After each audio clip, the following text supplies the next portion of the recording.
बिस्मिल्लाहिर्रहमानिर्रहीम। मेरा नाम हरीम है। मेरी उम्र 22 साल है। हम दो बहनें थी। अम्मा की वफ़ात के बाद अब्बा ने दूसरी शादी कर ली थी, मगर अब्बा की दूसरी बीवी में से कोई औलाद ना हुई। मगर हम बहनें जैसे जैसे बड़ी होती गईं, हमारी अम्मा को न जाने हमसे क्यों नफ़रत होती गई। कभी उन्होंने हमसे प्यार से बात नहीं की थी। जब भी बोलती गुस्से में ही बोलती थी। मैंने 10 तक पढ़ा, आगे मैंने पढ़ाई छोड़ दी क्योंकि अम्मा हर वक्त कामों में लगाए रखती थी। इस वजह से मैंने पढ़ाई छोड़ दी थी। घर के काम करती थी, मगर मैं अपनी छोटी बहन का बहुत ख्याल रखती थी। कभी अम्मा को उस पर हाथ नहीं उठाने दिया था। वो मुझे बहुत प्यारी थी। जब उसका मैट्रिक हो गया तो अम्मा ने कहा कि वो आगे नहीं पढ़ेगी, मगर मैंने अब्बा को कहा कि मैं काम कर लूँगी, मैं सब कुछ कर लूँगी, मगर मेरी छोटी बहन पढ़ाई नहीं छोड़ेगी। पहले तो अब्बा ना माने, मगर फिर मैंने आखिर मना ही लिया और अम्मा ने ही जाकर उसका दाखिला करवाया। मैं बहुत खुश थी। अम्मा का उसके साथ कुछ रवैया भी ठीक हो रहा था, मगर मुझे एक बात बहुत अजीब लगती थी। अम्मा उसके साथ ठीक हो रही थी, मगर मेरी बहन बजाय खुश होने के दिन ब दिन उदास होती जा रही थी। न जाने उसे क्या होता जा रहा था। मैं बहुत परेशान रहती थी उसकी वजह से। एक रात मेरी अचानक आँख खुल गई। मैंने देखा तो मेरी छोटी बहन अम्मा के कमरे में से निकल रही थी। मैंने हैरत से उसकी तरफ देखा और पूछा कि वो अम्मा के कमरे में क्या कर रही थी, मगर उसने कहा कुछ नहीं, पानी रखने गई थी। मगर उसकी शक्ल बता रही थी कि वो मुझसे कुछ छुपा रही है, मगर क्या छुपा रही है इस बात का मुझे पता न चला। मैंने गहरी सांस ली और उसे कहा कि जाकर सो जाओ, कल सुबह कॉलेज भी जाना है। कॉलेज के नाम पर वो घबरा गई, उसकी आंखों में आंसू आ गए। मैंने हैरत से पूछा कि क्या हुआ है, मगर वो कहने लगी कुछ नहीं हुआ। मैंने भी मज़ीद कुछ ना पूछा, वो अपने कमरे में चली गई। उसके जाने के बाद मैं अम्मा के कमरे की तरफ गई तो अम्मा सो रही थी और वहाँ पर कोई पानी नहीं पड़ा हुआ था। मुझे अपनी बहन पर शक होने लगा, कुछ तो है जो वो मुझसे छुपा रही थी।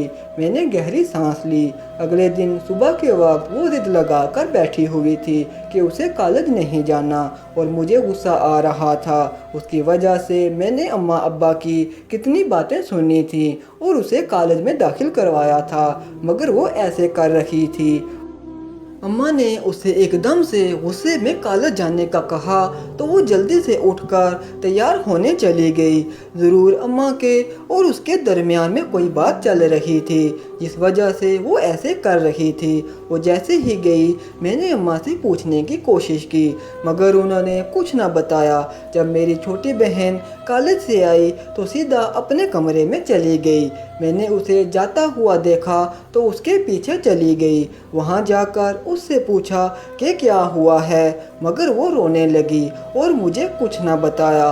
तो मुझे गुस्सा आ गया। ऐसे ही रो रही थी और कुछ बता भी नहीं रही थी। उस दिन के बाद उसका रोज़ का मामूल बन गया। वो जब भी कॉलेज से आती कभी तो जाती ही नहीं थी। आगे बढ़ने से पहले एक छोटी सी गुजारिश करना चाहूँगा। अगर आपने अभी तक हमारे चैनल को सब्सक्राइब नहीं किया तो जल्दी से हमारे चैनल को सब्सक्राइब कर दें और साथ लगी घंटी को भी दबा दें ताकि आपको हमारी हर नई आने वाली वीडियो का नोटिफिकेशन मिल जाए। अम्मा उसे ज़बरदस्ती बेचती थी, लेकिन मुझे ये भी सोच के हैरत होती थी कि अम्मा तो उसे पढ़ाना ही नहीं चाहती थी और अब वो कह रही थी कि उसे कॉलेज नहीं जाना, तो अम्मा ज़बरदस्ती भेज रही थी। दाल में कुछ तो काला था या फिर सारी दाल ही काली थी, कुछ तो था। वो कॉलेज से आकर रोने क्यों लग जाती थी। आज भी मुझे बहुत हैरत हुई थी। जब वो कॉलेज से आई तो उसकी आंखों में आंसू थे। अचानक मेरी नज़र उसकी कमीज़ पर गई तो मुझे झटका लगा। उसकी कमीज़ पर कीचड़ सा लगा हुआ था। मैंने पूछा तो वो घबरा गई और कहने लगी कहीं से लग गया होगा। वो जब से कॉलेज गई थी मुझे एक बार भी साथ नहीं लेकर गई थी। جب میں اس کے ساتھ جانے کی بات کرتی تو وہ گھبرا جاتی اور کہتی آپ کو ساتھ نہیں لے جاؤں گی، مگر آج میں جانا چاہتی تھی۔ جیسے ہی وہ کالج کے لیے نکلی میں چھپ کر اس کے پیچھے نکل گئی۔ جب وہ کالج میں داخل ہوئی تو میں بھی پیچھے چلی گئی۔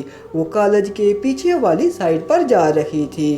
میں حیران تھی، مگر جب میں اس کے پیچھے گئی میری جان نکل گئی۔ وہاں پر وہ پڑھنے کی بجائے نوکروں والے کام کرنے لگ پڑی تھی۔ میں غصے میں اسے گھر لے کے آئی اور پوچھا یہ سب کچھ کیا ہے؟ وہ کہنے لگی اماں نے مجھے وہاں داخلہ نہیں لے دیا تھا بلکہ وہاں صفائی کرنے کی نوکری لے دی تھی۔ گھر سے یونیفارم ڈال کر بھیجتی اور وہاں جا کر کام کرتی، کپڑے بدل کر، تنخواہ جو ملتی وہ اماں لے لیتی۔ اس کی بات سن کر میرے تو تن بدن میں آگ لگ گئی۔ میں غصے میں اماں کے پاس گئی اور اماں کو کہا کہ اگر کوئی ان کی بیٹی کے ساتھ ایسے کرتی تو ان پر کیا گزرتی۔ میں نے اماں کو وہ باتیں سنائی۔ اماں بہت شرمندہ ہوئی اور معافی بھی مانگی مجھ سے اور بہن سے بھی، اور میری بہن کو ایڈمیشن بھی لے کر دیا، اور اس کے بعد اماں نے ہمارے ساتھ کبھی کوئی زیادتی نہ کی۔